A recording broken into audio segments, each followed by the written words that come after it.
The consolidated B-24 Liberator, the B-24 Liberator, was a bomber built around extremes. It had longer range, higher payload potential, and thinner wings than the famous B-17, yet it never achieved the same legendary status. That doesn't mean it was lesser. In fact, more B-24s were built than any other heavy bomber in history, and they flew some of the most demanding missions of the war. The Liberator's distinctive high-aspect Davis wing gave it remarkable efficiency, allowing it to fly farther than almost any bomber of its time. That range made it invaluable over the Atlantic, where B-24s hunted submarines, protected convoys, and closed the air gap that had once favored German U-boats. Over Europe and the Pacific, it carried heavy bomb loads deep into enemy territory, often flying alone or in looser formations than B-17 crews preferred. But the B-24 demanded respect. Its thin wings made it fast, but also unforgiving.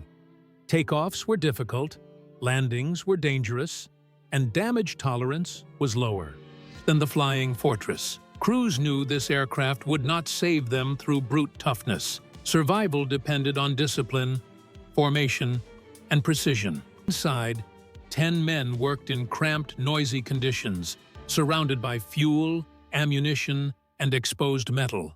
Defensive guns covered nearly every angle, turning the Liberator into a flying battlefield of its own. When the bombs fell, they fell in volume, aimed at factories, rail yards, oil facilities, and ports that sustained enemy war machines. The B-24 was not romantic. It was industrial. It was relentless. And in sheer numbers, reach, and workload, it carried an enormous share of the Allied bombing campaign, often without recognition, but never without impact. The Boeing B-29 Superfortress was not just a bomber, it was a technological leap. Larger, faster, and more advanced than anything that came before it, the B-29 introduced pressurized crew compartments, remote-controlled gun turrets, and unprecedented bombing range. This was an aircraft built not for Europe, but for the vast distances of the Pacific. Early missions revealed serious challenges. Engines overheated, maintenance was complex, and weather often defeated precision bombing. But once refined, the B-29 became devastatingly effective. Flying high at first, then later at night and low altitude, it carried out massive incendiary raids against Japanese cities. The Superfortress was also the aircraft that delivered the final blows of the war. 2 B-29s carried atomic weapons to Hiroshima and Nagasaki, forever linking the aircraft to the end of World War II. Crews operated at extreme altitudes over hostile territory, often far beyond rescue range. The B-29 represented total air dominance through technology. It was expensive, difficult, and powerful beyond precedent. And it changed the future of strategic bombing forever. The Curtiss C-46 Commando was built to carry weight where no aircraft should.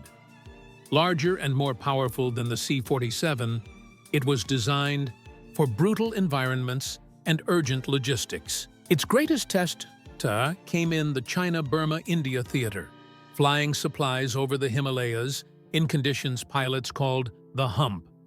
The C-46 hauled fuel, ammunition, vehicles, and troops through violent weather and thin air. Its twin engines gave it lifting power unmatched by most transports of the time, but also introduced reliability challenges. Crews respected the aircraft, but never trusted it blindly. Despite its dangers, the Commando kept armies alive. It flew when roads didn't exist and when ground transport was impossible. After the war, it continued serving in airlifts and conflicts well into the 1950s. The C-46 wasn't elegant. It was necessary, and necessity wins wars. The Douglas C-47 Skytrain, known as the Dakota, was the backbone of Allied mobility. Wherever troops landed, the C-47 had usually arrived first. It dropped paratroopers, towed gliders, evacuated wounded soldiers, and delivered supplies to frontline units. Forces. On D-Day, hundreds of C-47s crossed the Channel in darkness, releasing airborne troops behind enemy lines. Throughout the war, it proved reliable, forgiving, and endlessly adaptable. Pilots loved it because it flew predictably. Commanders loved it because it was always available. After the war, the C-47 didn't disappear. It helped supply Berlin during the airlift, served in dozens of countries, and shaped global aviation for decades. Few aircraft in history have done more, for longer with less attention.